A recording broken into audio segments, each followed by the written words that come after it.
Critical Hits. I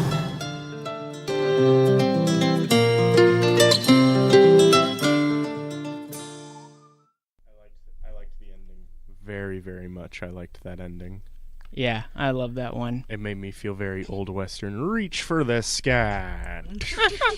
Yeah. The stagecoach robbery. All right. Welcome to the first new reconfigured episode, I suppose, of Critical Hits, our video game music podcast, for lack of a better word. Yay. So I am DJ Keen, and I'm joined here today by... DJ B Millie, that's me. And DJ Threadz. All right. Who will hopefully... Well, B Millie should be a permanent fixture, presumably, from this point on. And we will be on Wednesdays at 10 a.m. 10 a.m.-ish today, but 10 a.m. From now on. And hopefully DJ Threadz will be able to join us from time to time. Yeah. I'll be a contributing reporter. Love it. Contributing reporter. I like that. So, today... what I decided to do since we're sort of a new episode or new version of the show, I decided to go with something that I thought both of you would really love. Yee. And this is from the Legend of Zelda series. Yay. Okay. I know a little bit. I know a little bit. There you go. You actually know this one. Just a little. Yes. Legend of Zelda's been going on for decades.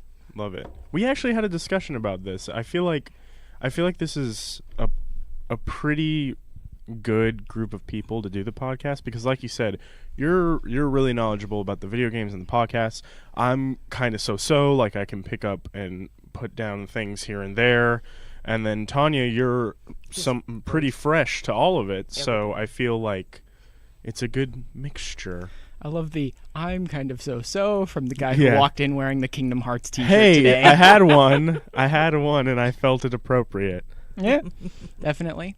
So, Legend of Zelda's been going on for a very long time. It's got a lot of games. I don't want to do the whole series because there's a lot of great music for a lot of Zelda games throughout the years. So what I felt like would be the most appropriate thing to do is there's a game in which the Legend of Zelda sort of veered off into focusing on the music a lot more. It's the first Legend of Zelda game that I can remember where the music wasn't just great music, it was like part of the story. Yeah. It's where they started introducing instruments into the game where you would literally play music. Oh, wow. And that would have magical abilities and things of that sort. Yeah, I know what one you're talking about. So there's a lot of games that have done that since, like Wind Waker had the Wind Waker, the little composer's baton, and I was going to say, after this one, they started kind of implementing that they started whole weaving music into the lore of the world, basically, as like magical tunes. Yeah, and it's really of that interesting.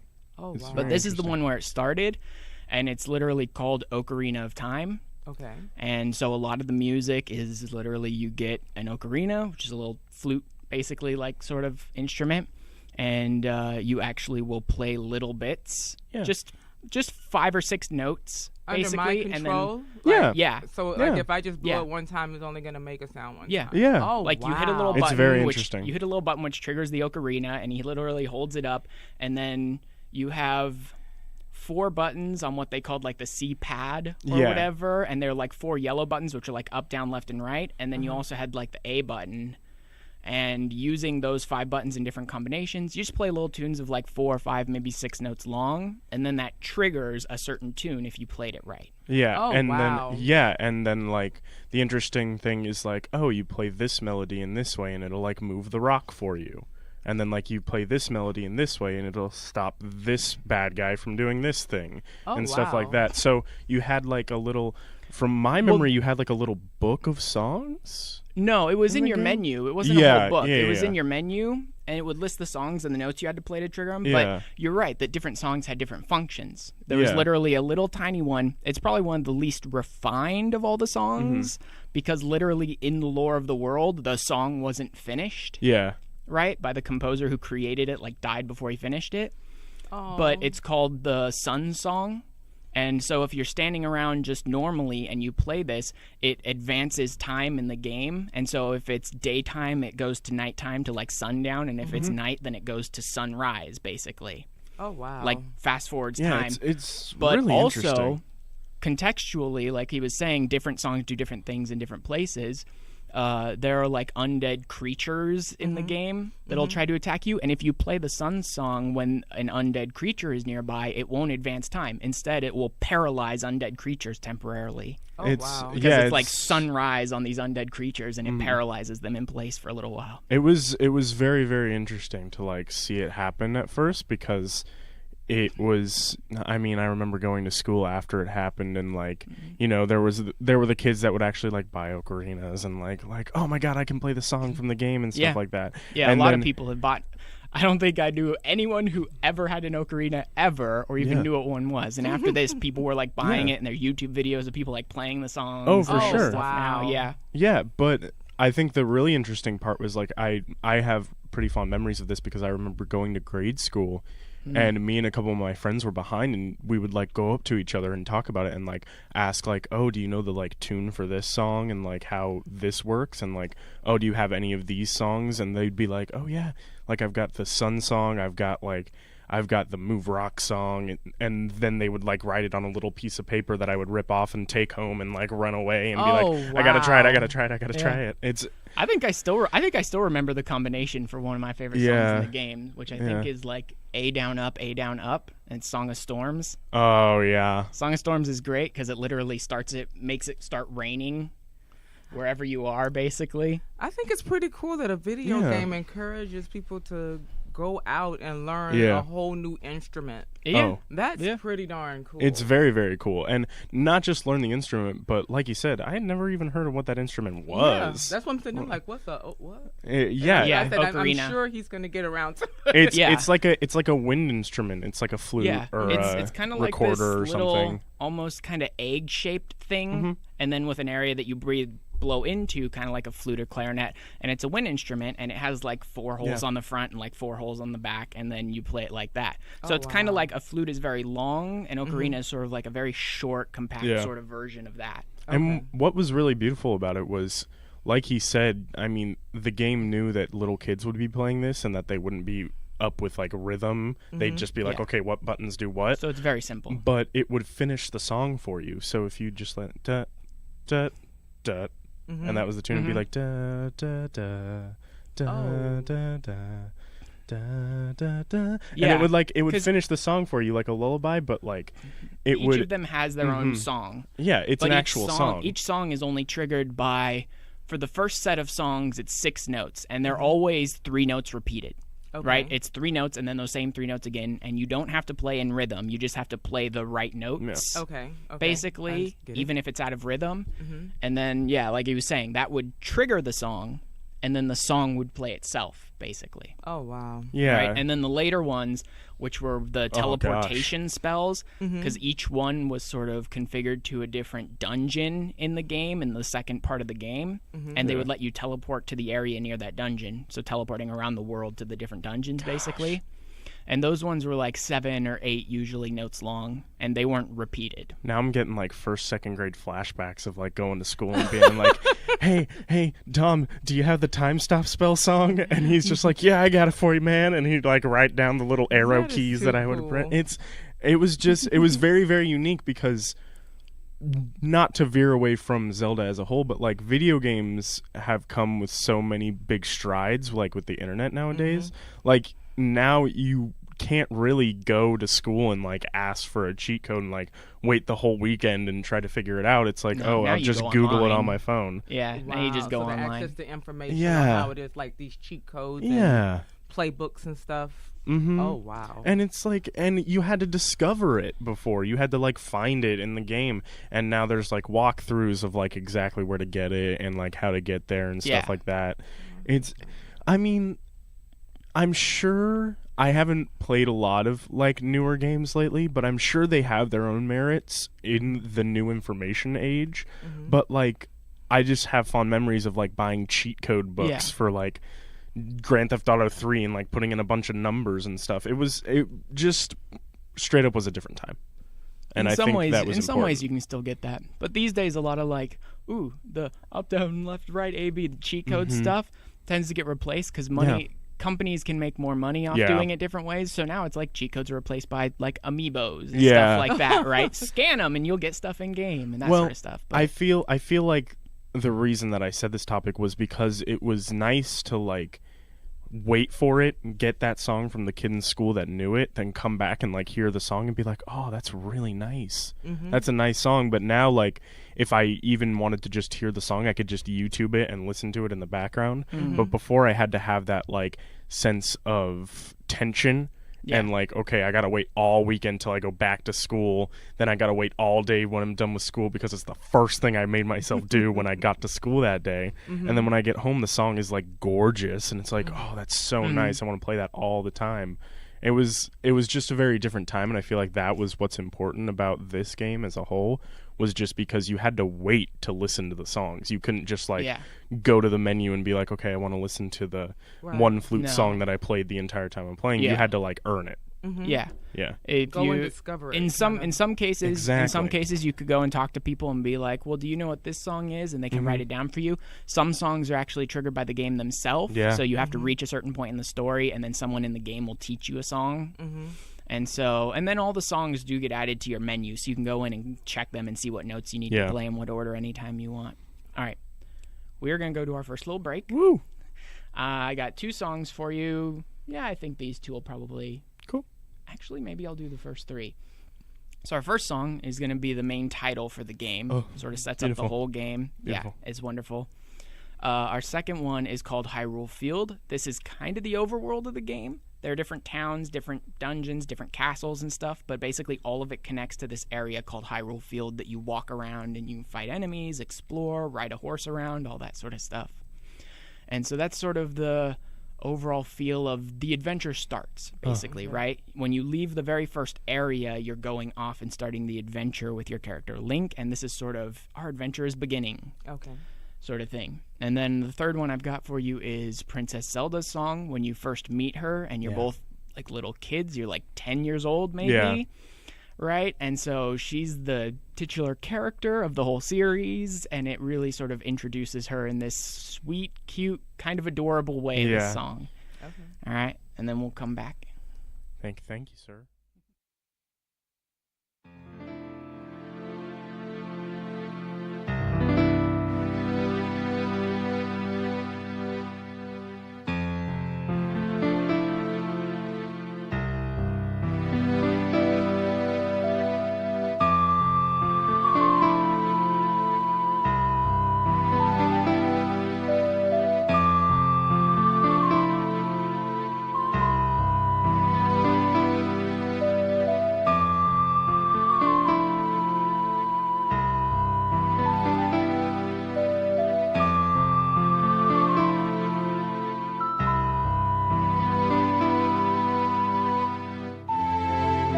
My goodness.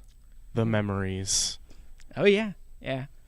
That definitely is a lot of memories associated with that game. I definitely love that opening, like, title theme music. Yeah. And like I was saying to you during the break, is I don't remember if they showed footage of, like, the world and him riding Epona around and stuff like that during the title theme, or if that was something that started in, like, Twilight Princess. Yeah. I don't know either. I think it may have just been, like, a world look around, like, oh, look how beautiful, like, just sort the of like world itself through the is. sky, looking at the world. Yeah, that might have been so. it. Yeah, I think the first time they showed him riding, like, across the bridge and stuff was probably Twilight. We were talking about this on the break, but I just kind of want to reiterate, like, they expected kids to sit through that whole 3 minutes and just, like, go back to the beginning instead of just being like, okay, push start, let's play. But it just shows you how much, like, effort they put into the music this game because it was such a big thing. That the first song that you guys heard, if you were tuning in and listening, that was just the start screen. Yeah. Like, the only thing that you saw while that song was playing was start game. Pretty much. Like, and press a button, maybe, the title of the game, and maybe, like, a world fly-through showing off Unreal. some stuff. I don't remember if they had that or not. But Unreal. Yeah, that's all that was happening when that first song was playing. And then, of course, our second one, Hyrule Field. I love that, because you just finished all the stuff in the Kokiri Forest. You've just finished your first, like, dungeon, gotten your first, like, MacGuffin, basically, of the game. Yeah. And now it's like, okay, now you need to leave this area that you grew up in and all your friends that you have behind. You have to go off on this quest and try and rescue people and save the world. You have to. And you've just had this really sort of emotionally charged goodbye with, like, your childhood friend, basically. Yeah. And she's not giving you the ocarina yet. That's when you come back later. Yeah. Yeah. There's 2 ocarinas in this game. One's literally the Ocarina of Time, which you get from Zelda at a later point. But you get another one before that to play the first set of songs. And that's the Fairy Ocarina, I believe they call it. And you get that one from this girl that's like this weird little forest spirit race of people, basically, who's like his childhood friend he grew up with. And she has one, and she gives it to him later when he comes back. But you've just had that emotional goodbye, and you know you're leaving your friends behind and may never see them again. Yeah. And then you get out on Hyrule Field, and suddenly this song starts, and it's like, look at everything's this place. Gonna be good. Yeah, this look is at this a beautiful amazing place we're going to adventure through now. You know what you're doing now. Yeah, and then, like I was telling to LaTanya, is that third one, that's literally like titled Princess Zelda. Yeah. That is basically one of the Ocarina songs. Like, one of the first Ocarina song you get in the entire game is called Zelda's Lullaby. And it's not the whole thing, but it is that beginning part. I'm going to tell you, I felt like from song 1 to song 3, I was in a sauna. Yeah. Like, it was meditative. And if I had a baby, it'll be the wake-up song. Yes. And then the second song was like, okay, you playing, right? Okay, so we got you tired. And now it's time for settling the third. Down for a nap. Oh. And it's time to get ready for a nap. It's just... What an amazing analogy. Emotions. Yeah. That is an amazing analogy. It's really nice. And like I was sharing through the break, you know, sometimes when we're playing video games or watching movies, we really don't think about how the music and the backdrop influences your emotion. And so getting that from being and listening with Steven, I'm like, now I'm super duper paying attention to like movies and becoming, you know what, I'm about to become a film critic or something. Yeah. I'm like, let me get on because I'm going to tell you about this particular scene and this is what it does. Did you hear the song that was playing in the background of this scene, which made you feel this way, which really helped with the, And you can start smelling stuff. Like, I think they had stuff coming from them, like, I can smell it. Do you not smell that? I'm serious. It's cool, though. So. Yeah, I do agree with you when it's like, especially with like movies and TV, there's a lot of stuff that you don't think about, like in terms of not just like music, but like lighting or, you know, atmosphere that they provide, because you have to be able to hear things Yeah. Like, you have to be able to feel an emotion from the music. I mean, it's not what you're paying attention to, but I feel like somewhat, I mean, subconsciously, for lack of a better term, but you're looking for that music, whether you think so or not, to trigger that emotion. You're looking for the happy ending music, the soft, like, okay, the story's over, they're going to live happily ever after, or the tension music in a horror movie when it stops and you're, like, looking for it regardless, and you know that something's bad's about to happen because it stopped, or, like, it's picked backed up. Like, building, and then it stops, and you're just waiting for the jump scare. Exactly. Basically. I feel like music, and especially it's the same in video games. They do. I mean, video games came after movies. There's no question about that. Yeah. But I feel like they took the form and refined it to themselves, because what you'll find is that music, especially in Ocarina of Time, when you go into a different area, the music will, like, recognize that and shift change into a different song depending on the vibe of that area. And it was pretty advanced for the time to be like, okay, you know, I'm in this little village. Now you want it to be, like, light and breezy and, like, oh, okay, let's go shopping or whatever. And then I go into the graveyard of this village and it's like, oh, I don't want to be here. Like, this is creepy. Can I go back to the village and just buy some bread or something? Well, I think we might have actually gotten a segment of that while we were playing the songs here, because if you notice, partway through the Hyrule Field song, suddenly it became much more charged and kind of dangerous sounding. And I believe that's actually the version of Hyrule Field that plays at night, because at night, wandering around through the day, there are a couple enemies that might come up and you need to fight them. It's mostly not too difficult, but then at night you'll have, like, skeletons that pop out of the ground and chase you around, and you have to fight, and it's just a much more dangerous area, basically, to be out there at night. And so I think we did get a segment of the nighttime tune for Hyrule Field where it becomes more dangerous and difficult to deal with. And so that's literally just a shift in time. Right? Yeah. Literally, time is passing. You haven't gone anywhere. You're still on Hyrule Field, but sun's going down. And then I think you might hear, like, roosters as the sun's about to go down. And then suddenly it just picks up and becomes more dangerous and stuff. Yeah. And then you're running around fighting skeletons all night and desperately waiting for that rooster caw for the sun to come back up. And I feel like it's important, just because if you heard Hyrule Field while you were fighting zombies at night, you'd be like, why is this playing right now? Like, I'm not happy at all. Why is this music playing right now? This is very happy music for the death that's going on around me. Or you're going through that field in the shop and they start playing the nighttime zombie music and you're like, oh, is there something wrong with this place? Like, are they all about to, like, attack me or something? Like, what's going on? So I feel like, LaTanya, you're completely correct, and I feel like it's so important to attach the sounds and the music to the emotion you're feeling. Yeah, I feel. Go ahead. No, it's just like, I get doom and gloom. Yeah. But if it sounded like what I was listening to, I would not be scared. Oh, yeah. I'd be like, hey, how y'all doing? Yeah, that was the beginning of the day. Weird, just like, okay, we're going through our day now. I'm thinking that it's nighttime. Yeah. So if I saw a creature, I'm like, okay. And if I heard the music, I wouldn't be scared. Exactly. No. Of the creature. I was like, are you about to tell me something? Or open up a new world for me? Or Well, luckily enough, when you are encountering the creatures you have to fight, they don't like, is that a guy I want to talk to? They tend to be like big monster-looking things that show up. So yeah. But like you said, like, if you heard the first 3 songs and you're fighting big baddies, it's like, oh, well, this is oddly pleasant. Yeah, you'd never be fighting to either the first or the third song. That just wouldn't happen. Yeah, and that distinction is so important in these games. Like, this needs to feel like a place where you're safe. Right. Like, you've ran past into the castle, and now you're in, like, kind of behind this wall, and you're like, okay, this is a moment I can breathe. Or like, oh, this is a moment where I've experienced bad throughout this whole game. Like, I've fought countless monsters and I've gone throughout this whole journey, but now I'm playing Zelda's Lullaby, and once I play that, it'll only work in an area where it's like, okay, I'm at least somewhat safe. Yeah. Like, this is just safety right now. Now, I noticed at the beginning you said that there was, like, a lot of different Zeldas. Like, which one is this one? Like, Ocarina. How long ago, like, did it come out? This was 1991, I believe, 1991, and it was on the Nintendo 64. Okay. And I think they were originally planning to release it for the Nintendo 64 DD system. Yeah. That they didn't end up even like using anything on. Yeah. I think they ended up canceling the system and then like shifting all the games that they were planning to make for it to just like normal N64 games, stuff like that. Oh wow. Okay. But yeah, this was 1991.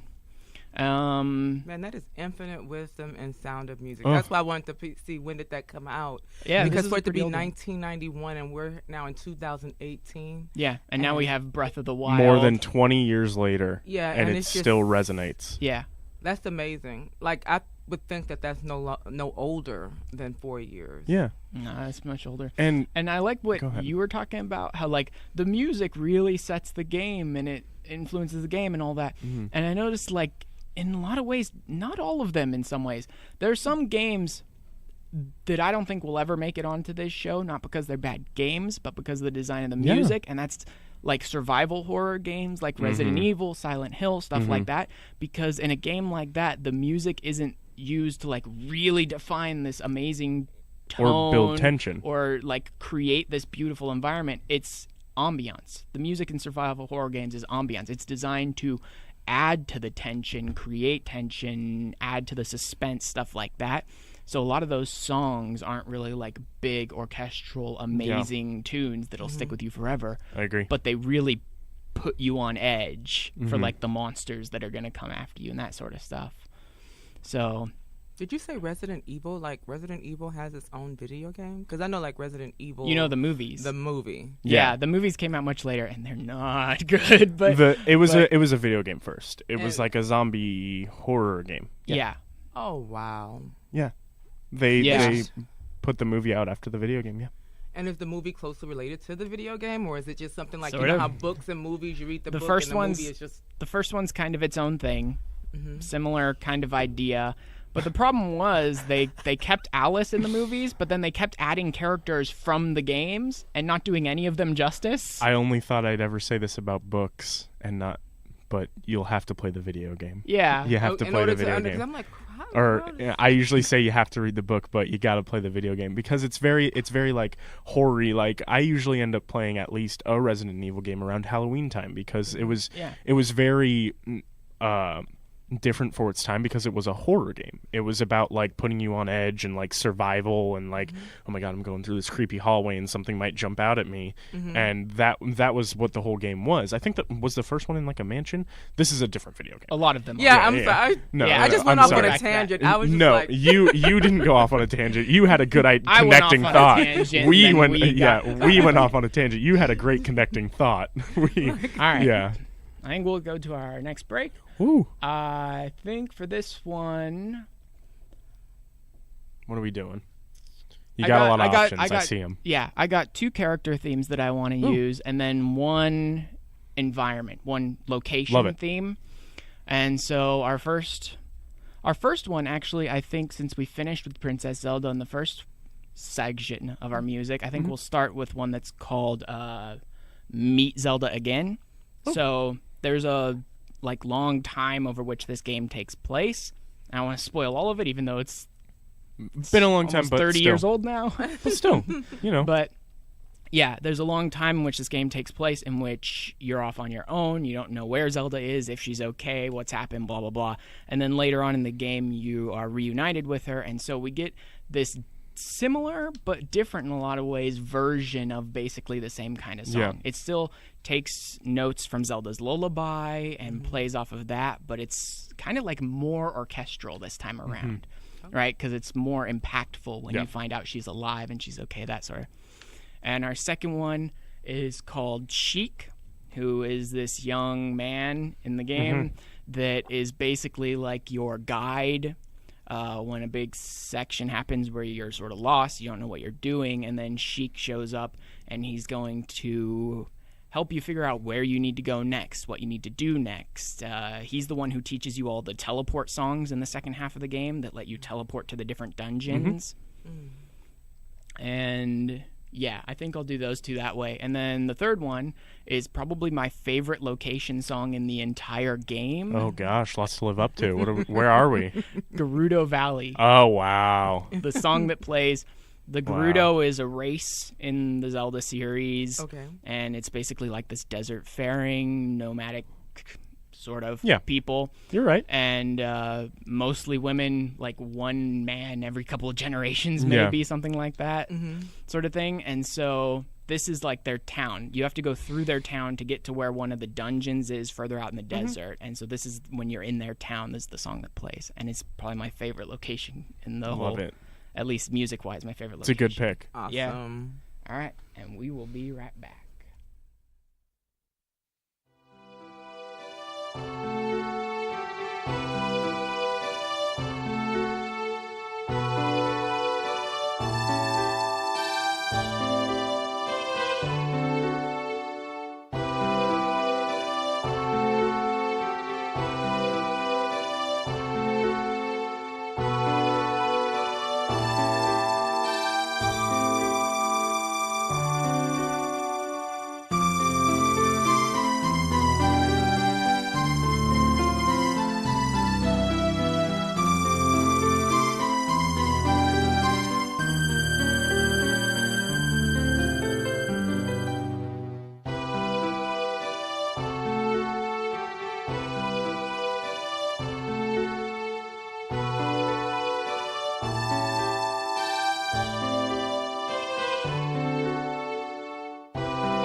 can't stop at all.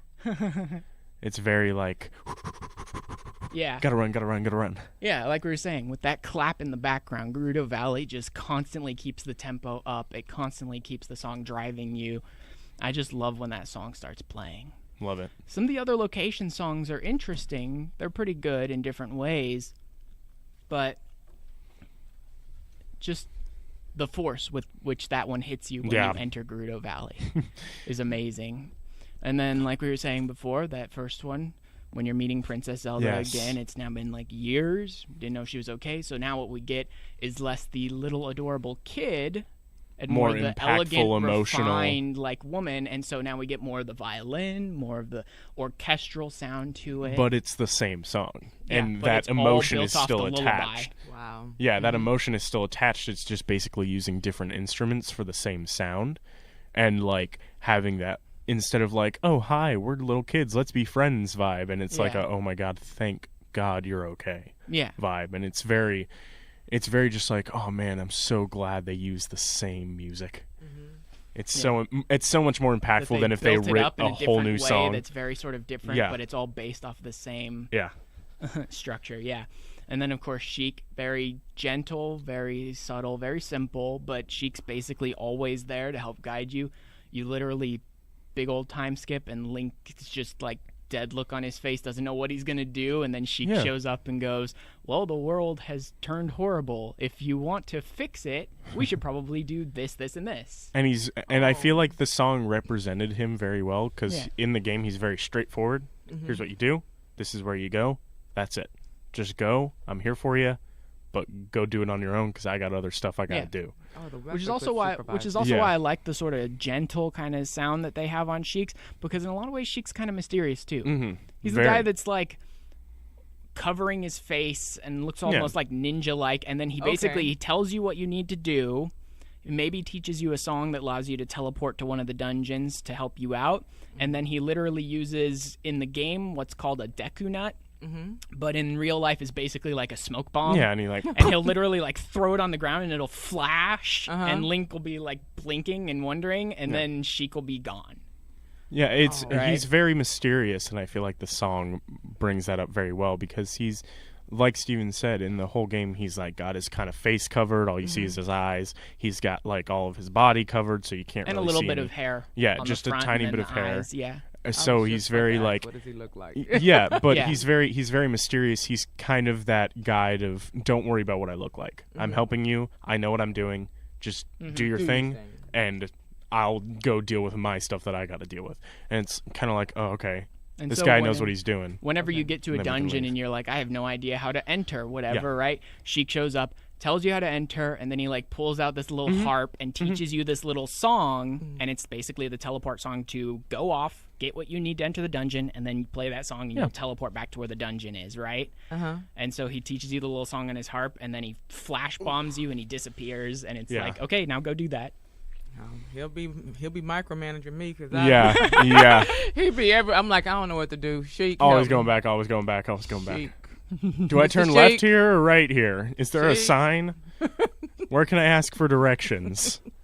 Can you imagine LaTanya playing through the water temple? Oh man, I'd love it. I would love it. I would love to see LaTanya play the water a video game. No, the water temple is a nightmare for people who generally play games. I don't make it past World 1. If that. On Super Mario. I see that big old dragon thing, and I'm done. So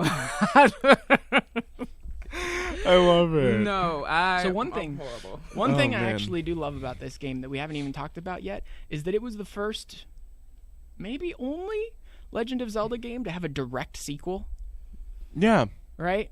So you end up having this one, and then you have Majora's Mask, which is very different. It is a direct sequel. It's the same Link after the Ocarina of Time stuff, and he's gone off on this different adventure, and it's just now you're in a completely different world, and a completely different adventure, a completely different everything, sort of thing. But you still get a lot of the same songs. He still has the Ocarina with him, and when he loses it at first, and then you get it back, and then he immediately flashes back to like memories of Zelda, teaching him different songs and stuff. And I love the way the songs play out in Majora's Mask, because that adds another level of complexity to it in a lot of ways, because you have the Song of Time, which in Ocarina of Time is only used to open a door, and then there are certain blocks that if you play the Song of Time, they'll disappear, basically. Yeah. Right? But then in Majora's Mask, they refined it to be like, well, the Song of Time should be a Song of Time, right? And so they have all these variations on it where if you play the Song of Time normally, it lets you reset to the beginning of the game. Yeah. Because there's a 3-day time limit on the game, and so you have to keep resetting until you do things Yeah, right. it's very interesting. It's like Groundhog Day, kind of. Yeah, it's like you got to do everything perfectly through a 3-day span, otherwise you lose. Wow. Yeah. So and there's then a little if you- time spell that lets you go back and reset and try to do all the stuff over again, but Yeah. right? It's very Sheik interesting. don't come and help me. Sheik Sheik's isn't not in that there. one. Sheik isn't there to come Actually, help. no. I think if you play the Song of Time normally, it advances a day or half a day. And then if you play the Song of Time double the notes, Yeah. I think that was, or maybe that's what advanced today. I don't know, but And- there are different ways you can play it. Like one is you play the Song of Time backwards, and one is you play the Song of Time double notes. You press each of the 3 notes twice in a row. Oh, wow. And they do different things. Like one will advance the days forward, kind of like the Sun song did. It'll advance time. And then one will slow down time. So during that 3-day period, instead of it taking such and such amount of minutes to do all 3 days, it'll instead take like 3, 4, 5 times that long for those 3 days to pass. So it gives you more It's very time interesting. to get things right. And then one version of it allows you to reset to the beginning and do the 3 days over again. One thing that's important to note is that, like, the way to think about the Legend of Zelda games is kind of like an anthology series on TV. Like, think of every game as its own thing. Like, it's not, like, every Legend of Zelda game is the same Link, and he's always just getting older and, like, moving on with his story. No. Ocarina and Majora's Mask is the only one that's the same Link. Everything else is like an anthology TV series where every episode is different. Okay. Same thing with Link. Like, every Legend of Zelda game has its own, like, separate thing. It's its own little thing. Oh, so Like, they so just Link use the name. Isn't in all of them? He is. He is. Link and Zelda are the only... Link, Zelda, and Ganon's not in all of them, right? Ganon's not in all, but Ganon's in most. So the thing is, in Legend of Zelda, there's an important artifact. 2 or 3. There's an important artifact known as the Triforce, and you may have seen the symbol for it for Legend of Zelda stuff. It's those 3 golden triangles. In a stacked triangle. with Yeah. Yeah. That's the Triforce. And in a lot of the early games, the Triforce was in many ways sort of just another MacGuffin. It was like Link needs to go find the Triforce, and it'll help him save Zelda or give him the power to defeat Ganon in the early games. I think it was, again, in Ocarina of Time where they decided to define the Triforce as something that would sort of continue on throughout all the games. Okay. And so when you finally get to the point where you're going to find the Triforce, like Link doesn't find it alone. That's the thing. The Triforce is 3 symbols, and Link was only able to find the Triforce due to the help that Zelda gave him, but then Ganon, the bad guy, also followed Link in, like behind him, to find the Triforce as well. And so at that moment is when, that's like the middle part of the game, where the game splits in 2. Like I said, there's like a first half and a second half of this game. Right. And so at that moment, the Triforce also ends up splitting in 3, because each of the 3 pieces basically represent a different thing. There's courage, wisdom, and power. Okay. And so power ends up going to Ganon, courage ends up going to Link, and wisdom ends up going to Zelda. And it basically becomes a part of them. Oh, wow. Like, literally, there's moments in this game or later games where Link or Zelda will, like, hold up their hand and it'll literally show one of the triangles on their hand just, like, glowing. And it's like a part of their body from that point forward. It's kind of like wow. Mario. Like, think about, like, I don't know who I'm going to upset about this, but whatever. Think about Link is Mario, Okay. Zelda is Peach, and then this Ganon guy is Bowser. Okay. They're pretty Yeah, consistent. actually, They're pretty consistently like, this guy's the main character, this is the princess he's going to save, and this is usually the bad guy that he's going to fight in some way Got to it. get her back. But like with Mario, it's not like, oh, Mario, thank you for saving me all 30 times before that. Like, this is just another one that we got to go on. And some of the Mario games do that, but most of them it's just like, oh, Well, also, like you were, I'm a plumber, like you're you a were princess saying- that needs saving, here we go. like you were Gotcha, saying, Link gotcha. and Zelda are different Links and Zeldas. Yeah. Right? Yeah. Like, the Triforce piece basically gets inherited. There's, like, heroes of legend, and they'll be born. Link and Zelda don't live forever. Ganon tends to. He has the Triforce of Power, so that like Yeah, lets he him figures basically it out. live forever. Yeah, he and figures it out. all people are really ever able to do is like seal him away for generations before he comes back. Because that tends to be the same Ganon every time. but like Link and Zelda will, after the events of any game, basically live their lives and Happily then die, ever after. and then generations and generations will pass. And then in a lot of ways, the royal family, it's become sort of a tradition that they tend to name female members of the royal family Zelda because of the great thing that the first Zelda did. Okay, I see. So now. a lot of the princesses of Hyrule are named Zelda. Yeah.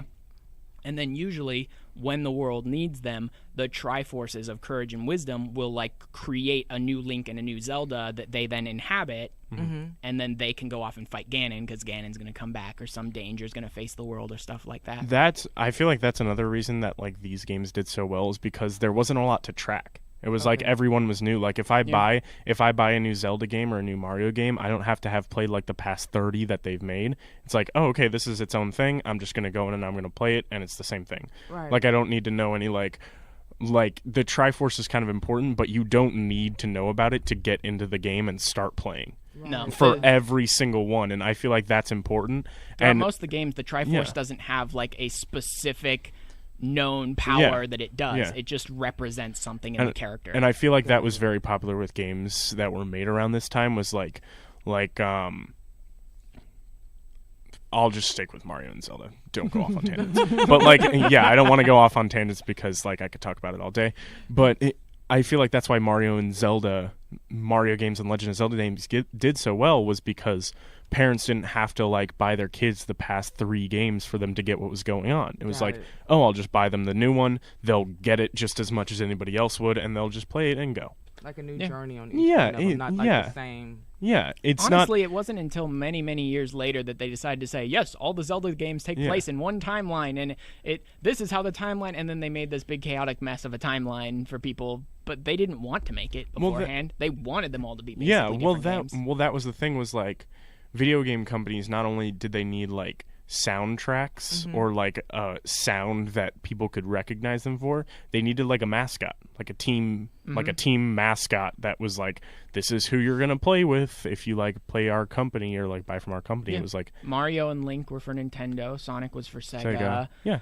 And Sony PlayStation kind of had like Snake for Metal Gear. Sort of. I think Crash they had a couple of Bandicoot-y. others they tried. Yeah, Crash Bandicoot was supposed to be one for Sony actually early on, yeah. But yeah, like I feel, just to get back to the music and stuff, I feel like with all of that, it's very easy to not have to know the music from the past and know like, oh, okay, this Ocarina song is like very like famously known. Like you can still listen to it and be like, oh, that's a nice little tune. But also for the fans, it's like, oh my god, they put the Legend of Zelda's like lullaby theme in there. That's beautiful. That's so awesome. I think that tends to carry throughout. I think there's a lot of other games where when you meet Zelda, it'll play something similar to Zelda's lullaby. Yeah, it's very, and this game that we're doing the music on right now is pretty widely considered one of the greatest video games of like all time. Oh, wow. It's got a lot of scores across the board. Like if you Google it, a lot of people will say that it's a lot of awards, a lot of accolades. One really of the high best, ratings. if not the best game of like all time. Lots of perfect scores out of 10. Like lots of perfect reviews. Like it was the perfect adventure game. And I feel like this was an amazing choice to start out with, just because not only will the audience that we have, somebody out there, if you're listening to this, somebody out there has some attachment to Legend of Zelda Ocarina of Time. Or at least Legend of Zelda. Yeah, some sort of Legend of Zelda. Still been going strong ever since. But specifically, it's been going strong even before this. But because the music is such an influential part, like you were saying, and I feel like that's important because generations later, like the music is still what I attach to it. Yeah. Like because I, audio major, whatever. But like all that aside, I feel like I don't, sometimes I'll remember like riding through on my horse and going on an adventure.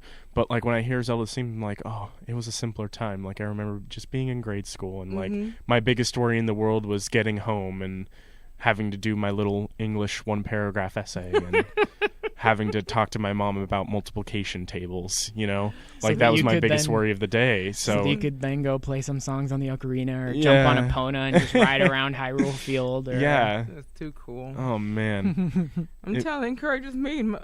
Although I don't have a Nintendo system, I sit here and see if I could find it, because it's now that I know, I'm like, this whole time I was thinking that Zelda was the guy. No. Yeah, And most it's- people do. Since it's called Legend of Zelda, most people are it like, makes- Zelda's who you play as, right? It's the dude, right? No. It makes sense, you know. It's like usually with the games, it's not called like Dr. Robotnik. It's called Sonic. It's called Sonic, or like it's not Well, called. not even just that, because It's not called Bowser or Peach. It's called Mario. So like process of elimination. Most games that came out around that time, they're gonna name it after like the character you're playing as, or like the adventure that you're going on. But this one, it was like, oh no, we're gonna name it about the adventure you're making for it. Like what you're because doing it for. it is always the Legend of Zelda, right? Mhm. All the legends that go throughout Hyrule Yeah. are basically all the legends of the princess. Mm-hmm. It's her legend, and then the hero that was chosen by the Yeah. Triforce, or chosen by the gods, or chosen by whoever to come and help her save the world, basically. Got it. And Link's it's always some kid who comes out of nowhere and helps Zelda, and they save the world, and then he like usually just disappears. Yeah. and I feel just to kind of like wrap up the thought about like Zelda being, I feel like just that alone was very like empowering for a female audience at the time. Just having the title be about the female princess Yeah, that was that's- supposed to be saved, like, because yeah, you play as Link, but like in the lore or like in the game universe, it's her story. Like the people in this video game, they remember the Legend of Zelda and the nameless hero that like helped her with her journey, and it was all I don't know about if like. he's nameless, because as I understand, Link has become a popular name in Hyrule as well for Oh, okay, young cool. boys. Well, I didn't know Which that, is why but- there tend to be a lot of boys named Link. Yeah, but like, Oh. but it is more. I'm pretty sure that in the lore of the game, it's her story. Yeah, it's it's her how story. she. It's how the princess of Yeah. Hyrule saved the world, and the young man who came out of nowhere and helped her save the world. and basically. with the songs, like, I can't speak for all the games of this time. I'm sure that there were some coming out, but like she's got a lot of songs that are dedicated to just her in this wow. game. It's like this is her this is her song. This is a story about me saving her. She's got to have her own music. She's got to be able to like she's got to have her own part of the Triforce, and she's Well, a female, also- which is pretty Also, what you were empowering saying for the about it time. being very empowering is given the reveal in this game, which we won't spoil. It Yeah. was a very empowering place for Zelda to extremely be. empowering reveal. It was very empowering. There was a reveal in this game, and we won't spoil it. It was basically like a reveal of like she can take care of herself. Yeah. Like she's not just Zelda's fine. Yeah, she's and Link is a bumbling idiot, but Zelda knows how to take care Link. of everything. Link is a hero. I mean, he can be kind of a dunce, but Yeah. he's a hero, and he knows he can what he's fight doing. the enemies and conquer the dungeons and stuff, but Zelda is gonna help him know what he's doing. Yeah, but there's a reveal of like you weren't gone for 7 years, but while you were looking for me, I took care of myself.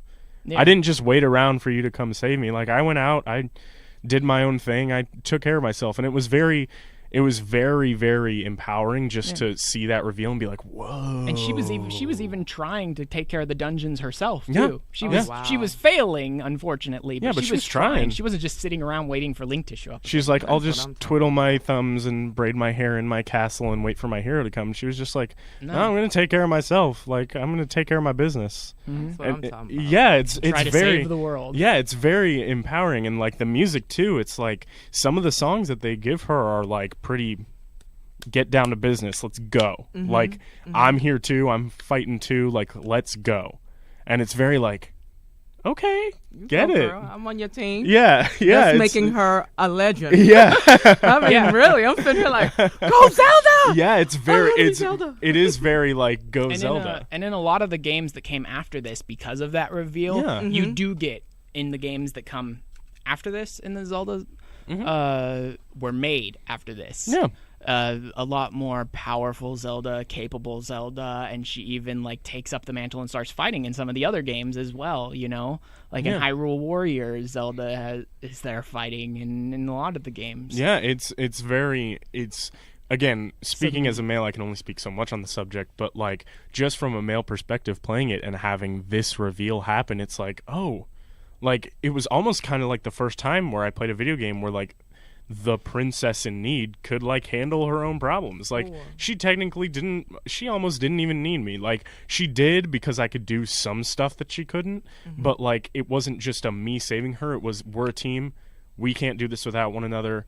we've got to fight. Not you, not me, we. That's and it was very like... And that also becomes a Yeah. recurring theme in most of the games after this, is where you need her help to fight. Mm-hmm. In like almost all the games after this, Zelda will summon like a bow with light arrows to fight It's Ganon, very, or very some cool. power that pushes Ganon back so that you can fight him, and she's basically with you in the final battle. Yeah. But in other ones, she's very capable, like in Wind Waker, where she's running a whole crew Yeah. and taking care of them and all Yeah. that stuff. Wow. Or in Twilight Princess, even though she does get a little relegated to the princess in the tower that you have to save, like when the bad guy first shows up in Hyrule, she's standing there with her soldiers with a sword drawn, ready to face him. She's like, it was very much, at least for me in my video game experience, the very first like, this woman can take care of herself and kick butt and take names in She her may own not be way. able to do everything that needs to be done and save the world But on neither her can own. Link. She needs your help. But yeah, she's But neither can Link. not weak or a damsel. Yeah. She's capable. Yeah, and the music, just to get back to that, the music represents that. Like, there are certain songs in the game where, like, you're fighting and it's like, okay, in some games, it's when you hear the music, it's like, okay, it's me, the guy, versus that guy, the bad guy. But some of this song, it's kind of orchestral and got kind of a lighter tone to it, but also is very intense and picked up because you're fighting alongside Zelda with her, and you're sitting there and you're fighting. It's like, okay, like let's kick butt, let's go, like let's do this. Yeah, me whereas and you against you're the standing world. there with like your sword and shield drawn, facing off with Ganon, and there's Zelda like on the sidelines with this magical bow of light and these arrows of she's- light, and she's just shooting Ganon from the side. Oh wow. She's very, just, very she's cool. just pot shotting him and like paralyzing him It's with very, them very so cool. that you can attack him and stuff. And From my perspective, anyway, it was very, very cool to see that like female that can, take care of herself in this video game. Yeah. It was very cool. all right, I think this was a good episode. I think it was a great Yes. episode. Great episode. Great episode. We'll be done for today. We got one more song for you. We kept talking about the Ocarina songs. I managed to find something that is not from the original game. This is from something the creators did later called Hyrule Symphony, I believe it was called. You were telling us about it. Yeah. It sounds really, really cool. Yeah, it's not all the songs. It's a medley Yeah. of some of the Ocarina songs, but it's with, later on now, like a full orchestra and a symphony building up the song around the ocarina. So you'll hear Yeah. a couple of different ocarina songs playing with the whole orchestra playing with them Okay. on this one. And so Very, that's very what I cool. think I'll end with today. But it was great having you guys. So awesome. Great being This here. has been our new version of Critical Hits. I like this new format. I think I'll stick mostly like this from now on. I love it. I've been DJ King, and I've been joined by... DJ B Millie. DJ Threadz. All right. We will see you guys presumably next week, Wednesday, 10 a.m. And that's where we'll be from now on. Look forward to it. Thanks, guys. Later.